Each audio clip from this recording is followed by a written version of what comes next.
할렐루야 샬롬하고 우리 인사합니다. 할렐루야 샬롬 샬롬 샬롬 샬롬 샬롬. 하나님 사랑합니다. 여러분 주 안에서 사랑합니다.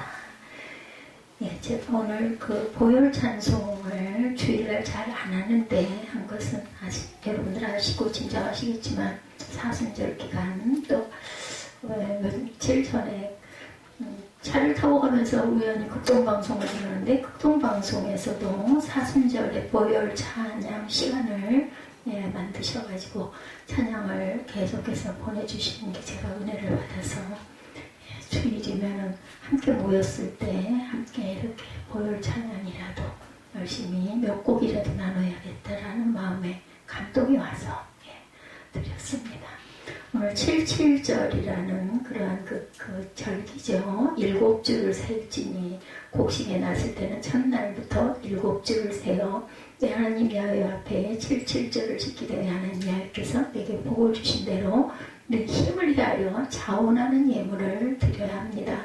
너와 내 자녀와 노비와 내 성중에 있는 레위인과 너희 중에 있는 객과 고아와 과부가 함께 내 하나님 야훼께서 자기 이름을 두시고 택하신 곳에서 내 하나님 야훼 앞에서 즐거워할지어다. 너는 애굽에서 종되었던 것을 기억하고 이 규례를 지켜 행할지니라.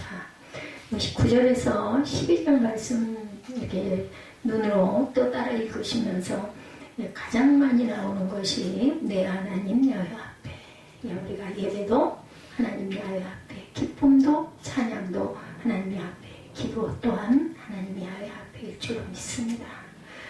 보리밭 사이길로 걸어가면 이 곡 제가 그 학창시절에 굉장히 많이 애창하고 많이 부르던 보리밭이죠. 시인 박화목님은 6.25 전쟁 중인 1951년 가을 피난지 부산에서 같은 황해도 출신인 작곡가와 함께 고향의 푸른 보리밭을 그리며 이 시를 지었다고 합니다. 제가 태어나기 한 해 전이에요. 분이 삼국유사에 의하면 고구려 시조 주몽이 부여의 박해를 피해 남쪽으로 내려올 때 보리를 가져왔다는 기록이 있는 점으로 봐서 보리가 삼국시대부터 널리 재배되면서 서민의 주식이었던 것으로, 저도 서너 살 그때 어린 나이에 쌀은 당연히 없고 보리도 너무 없어서 밀밥, 밀도 그냥 밀이 아니라 수입해온 호밀밥, 굉장히 밀이 커요. 그래가지고 밥을 지으면 빨갛게 됩니다. 그 밥을 엄마가 아침밥 반을 남겨서 낮에 나에게 점심으로 주셨다라는 이야기를 참 많이 들었습니다. 조금 자라가지고 소녀시대 때 이 이야기를 이렇게 생각이 나죠. 듣거나 생각이 나다 보면은 엄마는 얼마나 배가 고팠을까 이런 마음이 들어요. 그럼 밥이 얼마나 됐겠어요, 아침밥이. 그걸 반을 또 남겼다가 점심은 없으니까 시골에 아주 보리 농사 고고 나올 때까지 귀할 때이기 때문에 딸을 주고 또 오리가 높게 떨어져 있는 그 웅동 우물에 물찌개를 지고 가가지고 지게질을 해서 10찌개씩 그렇게 갖다 항아리에다 부어야 또 식수를 쓸 수가 있으니까 그렇게 지게질을 하러 물을 길러 가면 딸내미는 속도 모르고 철도 없으니까 엄마를 따라가겠다고 뒤에 가는 게 싫은 거예요. 딸은 앞장을 서가지고 간다고, 너무 앞에 간다고 가면 엄마는 빨리 가고 빨리 돌아가야 되는데 얼마나 무겁겠어요, 물지개를. 비키를 하고 계속 딸한테 이야기를 해도 딸은 말을 듣지 않고 앞서 지척거리고 가니까 견디다 안 되면 그냥 엄마가 앞서서 가면서 물지개 통에 벽에 맞아가지고 애가 넘어져서 울거나 말거나 그냥 엄마는 갔다라는 이야기가 제가 참 나이 들 때까지 엄마가 참 서럽고 속상하고 안타까웠지만 또 엄마는 얼마나 힘이 들었을까. 소녀시대 되니까 그 마음이 오더라고요. 근데 나이가 먹으니까 이제 이 나이가 돼서도 엄마가 그리워요, 가끔씩.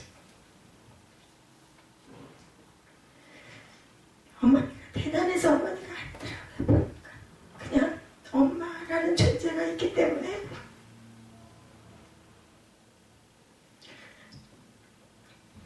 그렇게 귀가 들어 말을 모르고 단점만 자꾸 보이고 정죄하고 비판했던 그런 생각이 참 마음이 아파요. 소중히 여기시기 바랍니다. 아무리 허물이 많고 내가 왜 마음이 안 차도 엄마가 있어서 내가 있을 수 있고 세상을 볼 수 있었다라는 거. 제가 보리밭 이 노래 가곡을 생각하다 보니까 문득 어젯밤에 보고 싶었던 엄마 생각이 나서 어머니는 항상 보리쌀을 삶아서 바구니에 담아서 또 쉬면 안 되니까 시원한 바람이 드나드는 마루 위 천정에 꼭 달아두셨던 저희 시골집도 이랬습니다. 그것을 쥐들도 노리고 또한 아이들도 노립니다. 특별한 간식거리가 없던 시절이라 그 보리밥이 뭐가 그렇게 맛있었을까. 제가 지금 여기 보리 누룽지더라고요. 노랗게 우러나가지고 고소한 느낌이 드는데 아마 그 냄새 또한 그 향 때문에 그렇게 또 배고프고 입이 심심하니까 어제 저는 물을 오래된 물을 그걸 정리를 못해가지고 뒀던 게 마음이 계속 걸려가지고 뭐가 어떻게 됐나 봤더니 약간 무말랭이가 될 만큼 다 실었어요. 그래가지고 조금 잘라서 위에를 깎아가지고 먹으니까 너무 단 거예요, 이 무가. 그리고 무 속에 바람이 하나도 안 들었어, 냉장고 속에서. 그래서 그걸 깎아가지고 무나무를 했는데 너무 맛있어가지고 아들이 거기다 밥을 비벼서 줬더니 그걸 먹고 최고라고 계속 이야기를 하는 걸 들으면서 참 하나님이 주신 자원, 그저 물론 농부가 심어서 이것을 무가 될 때까지 기르고 그것도 소출을 꺼내가지고 우리한테 오기는 하지만 정말 하나님의 은혜가 놀랍고 감사하구나. 이 나이가 되니까 모든 게 은혜로 느껴지고 감사하고 또 잠도 좀 잤어요. 새벽 3시 정도 넘어서부터 눈을 뜰 때까지 한 4시간 정도를 잘 자고 요즘엔 아주 가끔 그래 잘 잡니다. 저녁이면 솥에 보리를 넣고 가운데 쌀을 조금 넣은 법을 하셔가지고 어머니들이 그 중에 쌀만 따로 떠서 늘 원수하고 칭하는 아버지에게 조금 드리고 나머지는 아이들에게 그리고 아주 새까만 꽁보리 밥은 어머니가 그것도 또 여러분들 아시죠? 그 주걱 귀퉁이로 떠갖고는 그 위에 그릇에다 긁어갖고 반 그릇도 안 돼요. 그렇게 생긴 거를 어머니들이 뭐에다 드세요? 김치국물에다가 찍어가지고 배추도 아까운 거죠. 식구들 주느라고. 그것을 제가 그렇게는 아니지만 저도 또한 같은 반복의 시간을 가지면서 이제야 그 어머니의 사랑, 부모님의 놀라운 은혜를 자꾸 생각을 합니다. 근데 이미 안 계셔요. 옆에는 저희 어머니는 아마 천국에서 저를 위해서 기도하고 계실 겁니다. 창립할 당시에 몇 번 뵀는데 이제는 아예 보이지를 않으셔요. 어제 문득 어머니 모습이 생각이 나더라고요. 이런 보리를 아는 세대, 보리 얽힌 추억도 사라져가는 시대에 우리가 살고 있어요. 밀은 아까 밀 얘기했죠. 여러분이 밀 기있다랗게 생겼어요. 약간 길쭉하게. 보리와 구분이 안 되기도 하지만 밀을 처음 보시는 젊은 세대도 아마 모르는 분도 계실 거예요. 다음으로 밀이 밀가루가 되죠. 그래서 밀은 인류 최고의 곡물을 신이 인간에게 내려준 곡물이라는 말에서 보듯이 유래가 인간의 역사와 더불어서 비롯되었음을 짐작합니다. 최초 재배지가 중동 지역인 것으로 여겨지는 것으로 아마도 아담과 하와 때부터 주식이었지 않을까 밀 생각이 납니다. 우리나라에는 BC 200년에서 100년경 중국으로부터 전래된 것으로 보입니다. 주몽이 전한 것으로 보이는 보리보다 최소 100년 이상은 먼저 우리나라에 들어왔다라고 역사에 기록이 되어 있어요. 우리 제가 시골에 살던 동네는 밀보다는 보리를 더 많이 심었어요. 지역에 따라서 밀을 더 많이 심었고 밀서리에 대한 추억이 더 많은 분들도 설을 많이 하죠. 세계적으로 쌀 다음으로 많이 소비되는 것이 밀이라고 합니다. 현재 우리나라는 쌀 소비가 점점 줄어들죠. 저희 집도 밥을 한번 하면은 밥이 며칠씩 가요. 조금 하는데도. 그렇다고 해서 밀가루를 그러게요. 빵 종류가 밀이죠. 밀 재배는 거의 옥수수쌀 240만 톤, 98%를 수입하고 있다고 합니다. 우리나라에. 그럼에도 밀에 대한 관심이나 추억은 줄어들어갑니다. 빵과 밀가루 음식 소비는 늘어나고 있는 것과 반비례죠. 그러한 보리와 밀에 대한 정서가 점점 옛날 일로 뭐 2070, 2080 이렇게 추억으로 있는데 맥주감사절에 대해서 여러분들 잘 지켜가십니까? 저희 교회도 맥주감사절을 쭉 지켰는데 어느 해인가부터는 제가 몇 회를 빼먹고 건너뛰고 갔어요. 잊어버린 거죠, 한마디로. 우리 성경이 하라고 하면 해야 하는 사람, 성경이 그만두라 하면 그만두어야 하는 사람.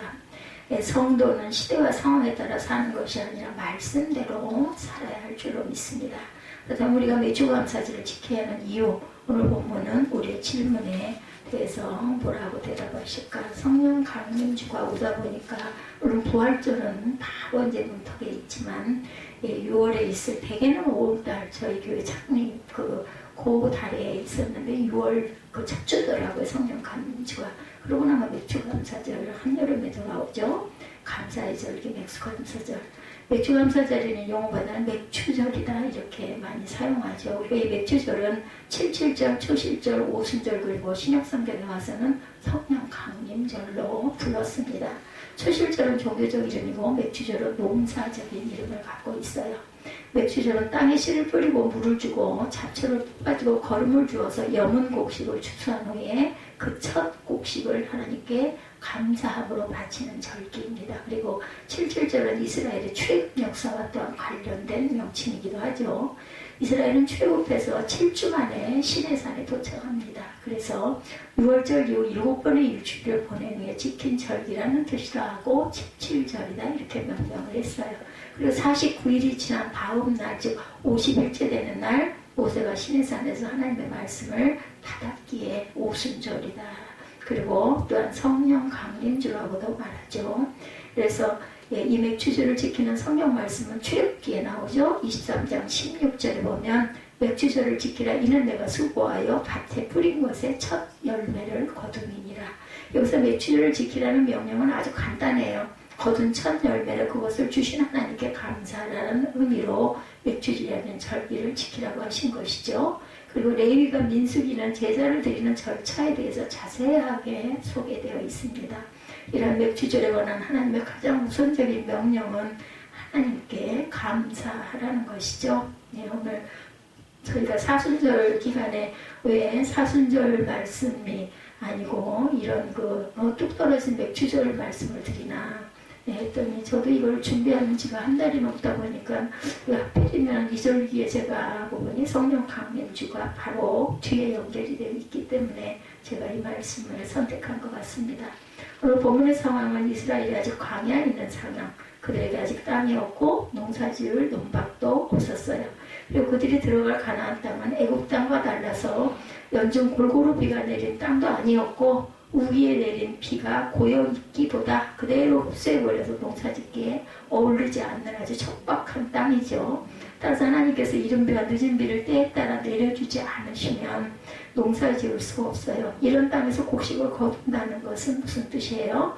하나님께서 땅을 주시고 농사 지을 전답을 주시고 거기에 씨를 뿌리게 해주시고 씨가 자라서 열매를 맺도록 이른 비와 늦은 비 등 환경을 보장해 주셔야만 곡식을 거둘 수가 있죠. 즉 이스라엘 백성들이 추수를 한다면 그것은 전적으로 하나님의 도우심으로만 가능했다. 그래서 농부들이 특히 하늘을 많이 바라보았던 기억. 제가 어렸어도 저희 큰아버지가 하늘 쳐다보고 아이고 하늘도 무심하시지 이런 말씀을 하신 기억이 어린 나이에도 있었습니다.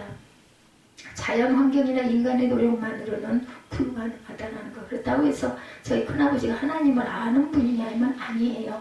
그런데 농부들은 하늘을 많이 쳐다보는 것 같습니다. 아무리 열심히 해서 심고 그걸 열심히 물을 대고 해도 논에 그 벼가 잘 익으려면 비가 잘 와야 되죠. 그러다 또 너무 많이 왔다가는 또 홍수도 안 하니까 가뭄도 안 되고 홍수도 안 되고 사람이 할 수 있는 일이 아니잖아요. 그러다 보니까 농부들은 하늘을 많이 쳐다봅니다. 첫 곡식을 거두어서 하나님께 감사하는 것은 지극히 당연한 일이죠. 그때는 아마도 지금은 우리가 그냥 돈으로 하나님께 감사를 하지만 물질로 그 곡식을 하나님께 드리니까 그 정말 간절한 마음이 더했을 것 같아요. 이렇게 풍작을 주셔서 감사합니다. 소출을 주셔서 감사합니다 하는 마음.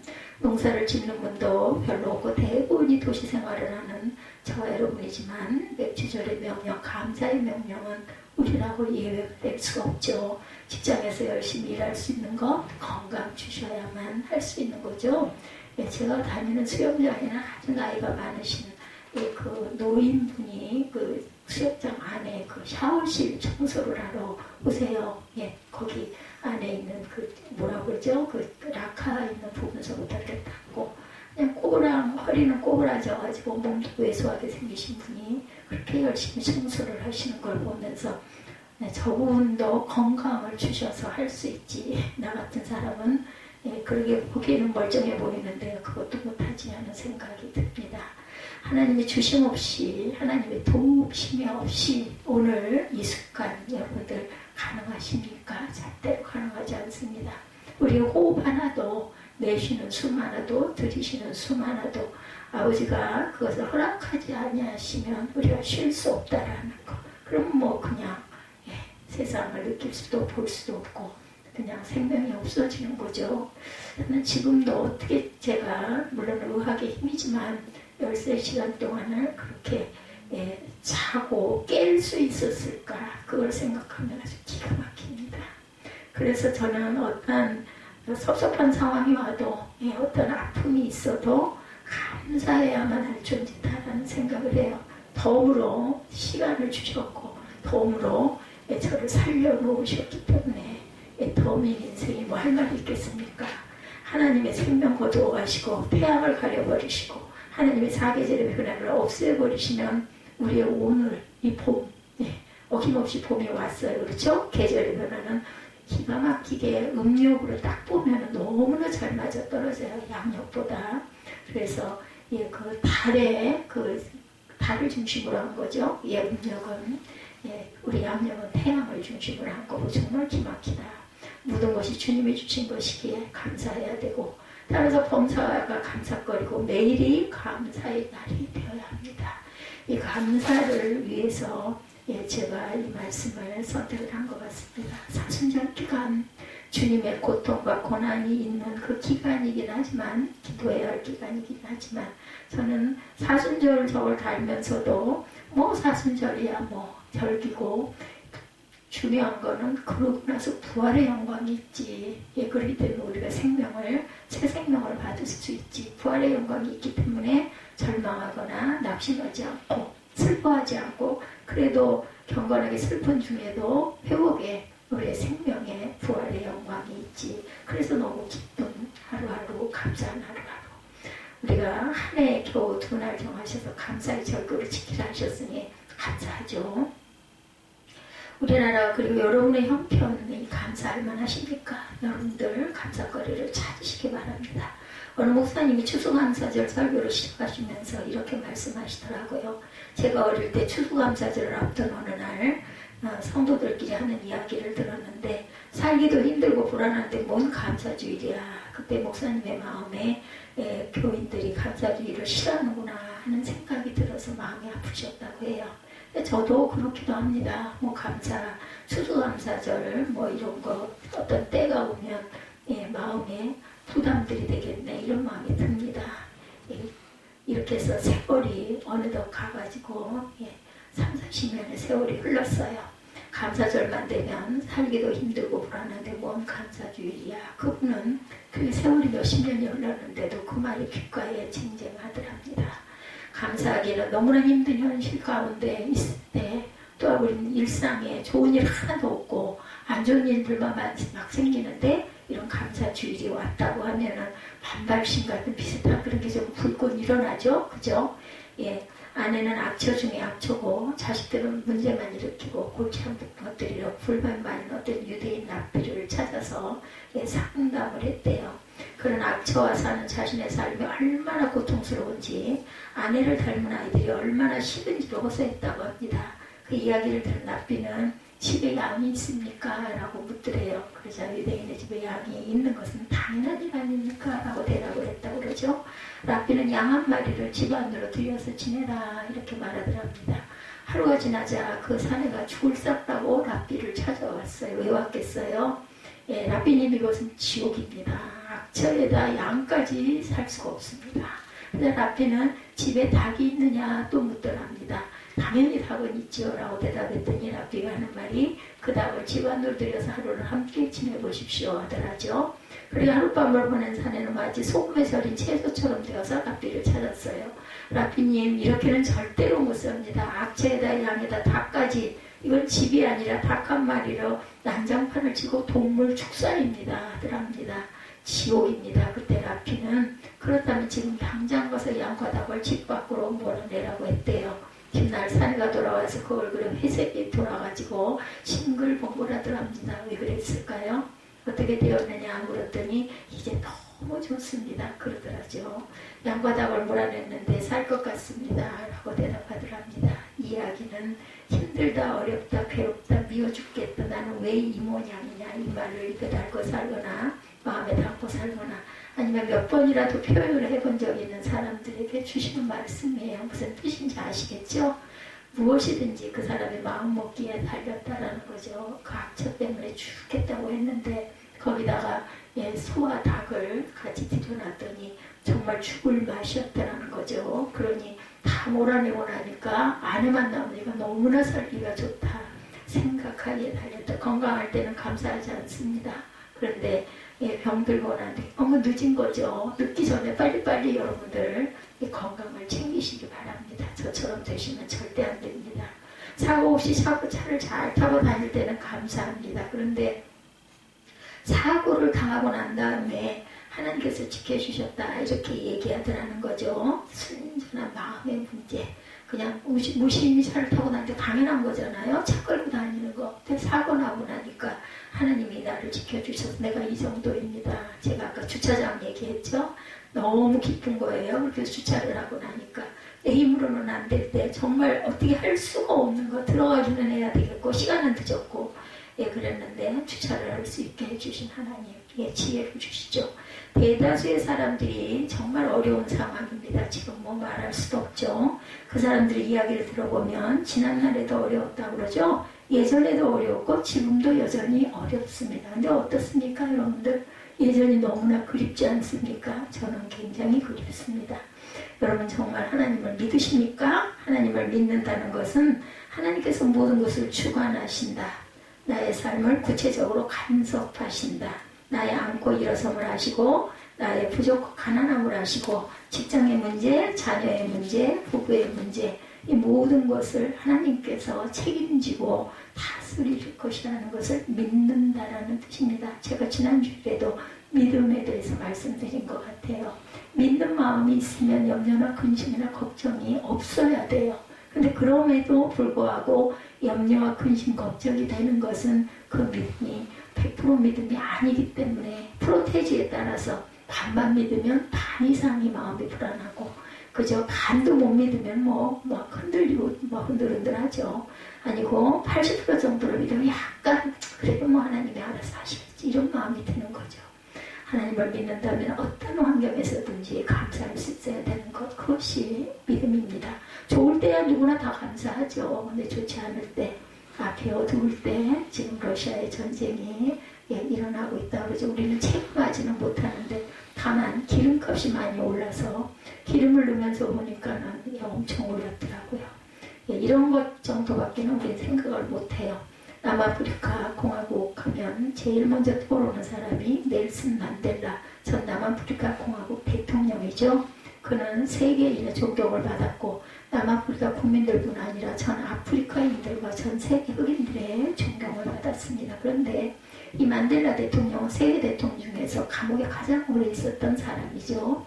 무려 27년간 감옥 생활을 했다고 해요. 억울하게. 그가 추록할 때 사람들은 만델라가 아주 허약한 상태로 나올 것이라고 생각을 했다고 그러죠. 근데 10세가 넘었는데도 불구하고 아주 건강하고 씩씩한 모습으로 걸어 나오고 취재를 하러 온 기자들이 물었다고 그러죠. 다른 사람은 5년만 감옥살이를 해도 건강을 잃어서 나오는데 당신은 어떻게 27년 동안 감옥살이라고 이렇게 건강할 수 있습니까? 그러자 넬슨 만델라가 대답합니다. 나는 감옥에서 하나님께 늘 감사했습니다. 여러분 감사가 삶의 근원입니다. 저도 이걸 좀 일찍 깨달았어야 하는데 그죠? 이제는 정말 마음에 어떤 좋지 않은 풍랑이 이러면 딱 끊어버립니다. 그리고 감사하는 마음을 갖도록 자꾸 생각을 하고 감사거리를 찾습니다. 그런 마음이 편안해집니다. 뭐 잘했니 잘못했니 이런 거 따질 거 없어요. 여러분들 남에게 상처를 주지 마세요. 막 가르치려고 하지 마세요. 그냥 그 사람을 위해서 기도하고 내 마음의 평강을 지키도록 애를 쓰시는 게 평강한 삶을 살고 하나님께 은혜를 드리는 거예요. 예, 기억나더라고요. 남들이 아픈 소리를 해가지고 마음 안에 상처가 박혀있는 거는 좀처럼 안 잊어져요. 그래도 반복이 되다 보면 그때 것까지 막 이렇게 나오기 때문에 여러분들 저 사람이 좀 부족하고 내가 보기에 미흡해 보이더라도 자꾸 북돋아 주시고 좋은 점도 있잖아요. 그죠? 칭찬해 주시고 그랬을 때 그 사람이 어깨가 펴집니다. 그리고 더 잘하게 되죠. 제가 아들에게 이걸 자꾸 하려고 노력을 합니다. 그래서 하나님이 늦게 아들을 두신 것 같습니다. 제게. 감사가 믿음이라는 거 잊지 마시고 감사거리를 자꾸 한번 기록을 해보세요. 그것도 아주 좋습니다. 그리고 하나님은 감사하는 사람에게 더 큰 은혜를 주신다는 거. 우리 마음이 기뻐지죠. 기쁨 주시는 것만 해도 얼마나 큰 은혜입니까? 하나님은 감사하는 사람에게 힘과 은혜를 더하시고 그를 이기게 하신다라는 거. 감사할 수 있게 상대방을 북돋아 주시기 바랍니다. 남편이 좀 부족합니까? 믿음이 좀 연약합니까? 그러면 왜 교회 안 가? 이러지 말고 그 사람이 기뻐할 수 있는 일을 이렇게 제시해가지고 고마워하게 하면서 이렇게 북돋아 주시기 바랍니다. 오늘의 감사로 남은 나머지 날 벌써 3개월이 갔어요. 그죠? 3개월이면 4분의 1이 갔습니다. 4분의 3의 2022년이 복되고 기쁘고 승리로 가득한 저 여러분이 되시기를 주님의 이름으로 축복합니다. 함께 즐거워할 줄 아는 성령 강림 주일 그런 맥주절. 맥주절 그 시절에는 다른 의미가 있어요. 감사절에는 신명기 16장 9절 이하의 출애굽기가 조금 다릅니다. 신명기는 맥주절이라는 절기를 어떻게 보내야 하는 것인지 예배나 제사법과는 좀 다른 맥주절 지키는 방법을 소개하고 있습니다. 11, 2절을 보면 너와 내 자녀와 노비와 내 성중에 있는 레위인과 및 너희 중에 있는 객과 고아와 과부와 함께 내 하나님 야훼께서 자기 이름을 두시려고 택하신 곳에서 내 하나님 야훼 앞에 즐거워해라 이렇게 말씀하고 있어요. 너는 애굽에서 종되었던 것을 기억하고 이 규례를 지켜 행할지니라. 여러분들 어떠세요? 어떤 부분이 눈에 들어오시나요? 본문에 세 종류의 사람이 언급되죠. 객과 고아와 과부. 그리고 11절 후반부에 신명기에 자주 나타나는 표현이 있습니다. 내 하나님 야훼 앞에서 즐거워할지어다. 또 하나 12절에 너는 애굽에서 종되었던 것을 기억해라 하는 말씀 역시 구약 성경에 자주 나오는 말씀이죠. 그 맥주절을 지켜야 하는 동기가 뭐라고요? 애굽에서의 종살이를 기억하는 것. 맥주절 때는 무엇을 하라고? 하나님 앞에서 즐거워해라. 그리고 누구와 함께? 객과 고아와 과부와 함께 가난한 자들, 연약한 자들, 나보다 부족한 자들과 함께 즐거워하라는 것이죠. 아직도 우리 주변에 사회적인 약자, 어려움을 겪는 사람이 많기 때문에 그런 어려움 때문에 감사를 잊고 사는 사람들이 많기 때문이죠. 맥주절을 지키려는 의도는 맥주절 감사를 지키는 이유는 우리가 영적으로 세상적으로 약자였기 때문이고 아직도 우리 주변에 이런 분들이 주변에 많죠. 구약의 맥주절은 수확에 대해 하나님께 감사하고 그 수확하는 것을 이웃과 나누는 날이었고 이웃과 함께 나누는 법은 폐가법이다 이렇게 원어적으로 말합니다. 이스라엘은 자기 수확의 60분의 1을 가난한 자를 위해 사용했다고 그래요. 이것은 수입의 1.6% 정도 되는 우리의 몫이 아니라 가난한 자의 몫이다. 그래서 그 곡식을 추수할 때도 이삭을 남겨놓는다고 그러죠. 성경의 일관된 원리는 여러분의 수입 속에 하나님의 목과 가난한 자의 목이 반드시 있다는 것을 잊지 말아야 되겠다. 그러므로 수입이 생겼을 때 11조와 첫 열매를 하나님께 드리고 또 가난한 자를 위해 나눌 수 있는 마음은 하나님의 존재성을 인정하는 믿음이라는 거죠.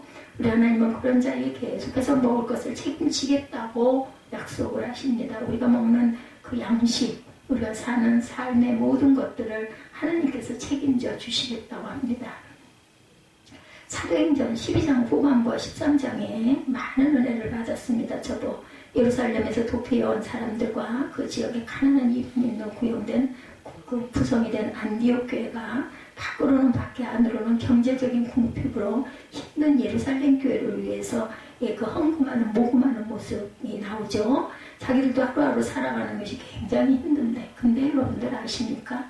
많이 가진 자들은 잘 안 해요. 근데 없는 분들이 오히려 더 힘든 성도들을 위해서 헌금을 합니다.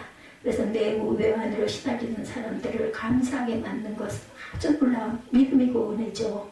오늘 본문이 그와 같죠. 어려운 사람, 가난한 사람, 외로운 사람, 아픈 사람, 그래서 감사를 잊어버린 그들을 도움으로 감사하게 만드는 날이 맥주감사절, 성령 강림절이라는 것 잊지 맙시다. 그 어느 민족보다 이스라엘은 이러한 사람들을 잘 이해할 수 있었어요. 왜냐하면 자신들이 과거 애굽에서 비참한 노예 생활을 했기 때문이죠. 하나님 이스라엘이 가나안 땅에 들어와 자기들만 잘 먹고 잘 사는 자기 중심적인 자들이 되기를 원하지 않으십니다. 그들이 제사장 나라 거룩한 백성으로서 이웃을 사랑하고 섬기는 목자의 삶을 살기를 원하시죠. 여러분 주변에 어려움을 겪는 사람들이 우리 주변에 많이 있죠. 하나님께서 그들과 함께 즐거워하라고 이렇게 말씀하세요. 맥주절을 자신과 가족 그리고 성도들만 지키지 말고 힘들고 어려운 이웃. 그래서 제가 보기에는 그 천주교에 계신 분들이 이렇게 돕는 일들을 참 많이 하시죠. 우리 그 개신교는 자기 교회 중심인데 그 성당에 다니시는 분들은 그 주변에 있는 어려운 분들에게 나누는 거, 돕는 것들을 많이 하세요. 물질적으로 어려운 사람, 외국인 노동자, 집 없는 사람, 일용직 노동자, 실직자, 미혼모, 그리고 질병으로 고통하는 사람, 은행에 잔고가 없고 냉장고는 비어있는 사람들, 우리는 음식이 넘쳐나서 막 버리는데 정말 없는 사람들, 우리나라뿐만 아니라 이웃의 어려운 나라도 굉장히 많죠. 그래서 우리가 할 수 있는 일은 정말 먹을 만큼만 버리지 않는, 그리고 이웃에게 음식을 나누기 정말 어려워요. 요즘에는 줄 수도 없고. 그렇기 때문에 자족할 줄 아는 마음을 가져야 되겠다. 기쁨은 이웃과 함께 나눌 때 더 크고 풍성해지죠. 즐거움과 기쁨은 나눌수록 커집니다. 그래서 우리 감사절을 기점으로 하나님께서 주신 물질과 시간과 재능을 이웃과 함께 나눔으로 하나님께 영광 돌리는 저와 여러분 되십시다. 네 번째 감사하는 절기, 그것은 나누는 절기다.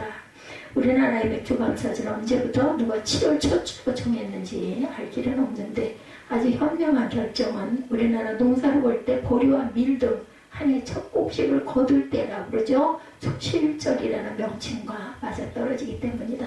신앙적으로 한 해의 절반을 평안하게 잘 지내도록 하신 하나님께 감사하고 남은 절반을 위하여 기도하는 날로 적당하기 때문인데 7월이면 조금 넘어선 그 달이긴 하죠. 그죠? 어찌됐든 맥주감사절이 우리에게 주는 교훈 두 가지. 첫째, 맥주절은 여러분이 가지고 있고 누리고 있는 모든 것이 하나님께서 은혜로 주신 것임을 고백하는 절기. 또한 가난과 고통과 질병과 실패와 슬픔조차 감사하는 것이 신앙이니 하나님과 그런 믿음으로 인한 감사를 보시고 믿음대로 채워주신다는 것을 믿으시는 저와 여러분이 되시고, 두 번째, 이웃과 함께하는 날이다. 어려운 사람을 진정한 친구가 되어주는 날. 맥주감사절은 나눔과 섬김이 있는 날이라는 말씀이죠.